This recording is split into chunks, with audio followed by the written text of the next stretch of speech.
जय महाकाल। क्या आपने नोटिस करा कि महुआ मित्रा और जो अडानी वाली इशू थी वो इतनी जल्दी खत्म कैसे हो गई? आखिर महुआ मित्रा ने अडानी पे जो आरोप लगाए थे वो खुद ही अगर ज्वाइंट कमेटी के अंदर फंस गई तो सारा मामला इतना शांत कैसे हो गया? कहानी ऐसे स्टार्ट होती है कि अडानी अंबानी ही टारगेट के होते हैं, कभी विप्रो का मालिक टारगेट क्यों नहीं होता? एक आंसर तो ये है कि विप्रो का मालिक मुसलमान है और जो हिंदू व्यापारी है वो अडानी अंबानी ही है।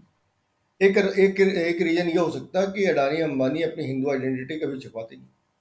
एक रीजन ये हो सकता है कि अडानी अंबानी की जो जॉइंट प्रॉपर्टी है उस वो पाकिस्तान की प्रॉपर्टी से ज़्यादा है, उनकी शेयर मार्केट से ज़्यादा है। तो ये सारी चीज़ें हैं, लेकिन एक्चुअली इस खेल का खिलाड़ी कौन है? हिंदुस्तान के अंदर अडानी अंबानी को टारगेट करने वाले लोग एक्चुअली कौन से? मोइना मित्रा, वो तो बहुत छोटी सी इस पूरे खेल की एक पत्ती से प्याली है। अब चाइना अडानी अंबानी के पीछे क्यों है? तो ये बड़ा सा सवाल है, अडानी अंबानी के पीछे क्यों है? अगर आप चैट जीपीटी या गूगल के ऊपर सर्च करेंगे वो कितने ऐसे बिजनेसेस हैं जिसमें अडानी अंबानी और China head to head collision में है, जहां वो एक दूसरे के सामने तलवारें भांज रहे हैं। तो सबसे पहला पार्ट है इंफ्रास्ट्रक्चर एंड पोर्ट्स, जिसमें अडानी सबसे आगे है और चाइना भी दोनों एक दूसरे के सामने तलवारें भांज रहे हैं। फिर रिन्यूएबल एनर्जी, इसके अंदर अंबानी की कॉन्ट्रीब्यूशन कम है, लेकिन वो भी है। पावर जनरेशन, इसमें दोनों ही हैं, बल्कि इसमें तीनों ही हैं, चाइना, अडानी, अंबानी। इसके बाद कोल माइनिंग्स, यहाँ भी दोनों ही है। मैन्युफैक्चरिंग एंड ट्रेड, यहाँ भी दोनों है। इंफ्रास्ट्रक्चर एंड रियल एस्टेट, यहाँ भी दोनों है। दोनों का मतलब अडानी अंबानी दोनों। नेचुरल रिसोर्सेज, यहाँ भी अडानी अंबानी दोनों ही है। अडानी अंबानी अडानी अंबानी अडानी अंबानी कर रहे होते उनके खुद के स्टेट में। एक आधी हमने एग्जाम्पल निकाल रखी, जैसे राजस्थान है। आप ऐसे गूगल के ऊपर सर्च मारते जाओ, आपने गूगल के ऊपर सर्च मारी अडानी ग्रुप इन्वेस्टमेंट या Adani group group project in Chhattisgarh, ऐसे करके आप जो भी स्टेट डालोगे उसमें एक डाटा निकल कर आता है सामने। तो राजस्थान के अंदर 35,000 करोड़ रुपए का बिजनेस है। अडानी बेईमान, अंबानी बेईमान, सारे बेईमान। तो भाई आप पहले उसके 35,000 करोड़ रुपए की बिजनेस बंद कर दो। आप कम से कम 35,000 करोड़ रुपए का नुकसान तो कर सकते ना, कर देते, क्या तकलीफ हुई? आप दूसरों से कह रहे हैं अडानी अंबानी के प्रोजेक्ट बंद कर दे, आप अपने यहाँ क्यों नहीं बंद कर देते भाई? आपके एक राजस्थान के अंदर 35,000 करोड़ रुपए का बिजनेस है। ऐसे ही अगर आप चार पांच जोड़ लेंगे तो आप 1 लाख रुपए, 1 लाख करोड़ रुपए का नुकसान पहुंचाने की स्थिति में हैं। तो आप क्यों नहीं कर रहे? आप अपने स्टेट के अंदर तो नहीं कर रहे, दूसरों से कह रहे हैं अडानी चोर, अंबानी चोर। ठीक है, दोनों चोर है, बहुत बड़े चोर है। तो फिर वो चोर आपके साथ आपकी सत्ता में पार्टनरशिप कैसे कर रहे हैं? आपका मुख्यमंत्री भी चोर है क्या? या फिर चोरी के पैसे 10 जनपद तक पहुंचते? कितना खाते हो कमीशन, है ना? वापस आते हैं मोहित्रा के ऊपर। शशि थरूर के साथ उसकी ये बिजनेस वाली फोटो आपने देखी होगी। तो इस वाले केस में आप ये समझ लेना कि जैसे छत्तीसगढ़ के अंदर मुख्यमंत्री अडानी अंबानी पे हमले नहीं करता, राहुल गांधी करते, वैसे ही टीएमसी नहीं करती, उसके जो खलीफा है वो भी नहीं करती।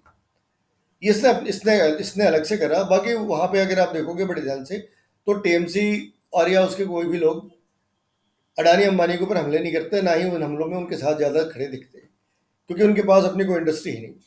मुकेश अंबानी की सिर्फ 500 करोड़ रुपए, 5,000 करोड़ रुपए की इन्वेस्टमेंट तो मुकेश अंबानी की है। और ऐसे अडानी ने वहाँ पे एक पोर्ट डेवलप करने की टेंडर ले रखी है। तो वो इन्हें नाराज नहीं करना चाहते। अब मोहित्रा जैसे कुछ लोग होंगे जो अपनी पर्सनल गेन के लिए, अपने शौक के लिए कुछ अलग सी बातें कर जाए, आउट ऑफ बॉक्स कुछ कर जाए तो अलग सी चीज़ है। लेकिन जो पार्टी सबसे ज़्यादा इसके गाने गाती है उस पार्टी का नाम है कांग्रेस पार्टी। अगर आपने ये फोटो नहीं देखी, इसका मतलब आप नेट बहुत ज़्यादा सर्च नहीं करते। ये फोटो है, काफ़ी फेमस फोटो है, 2008 की बताते, कुछ लोग 2007 की बताते।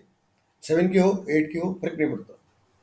जिनपिंग है, वो एंटोनियो माइनो है, और ये राहुल बंसे।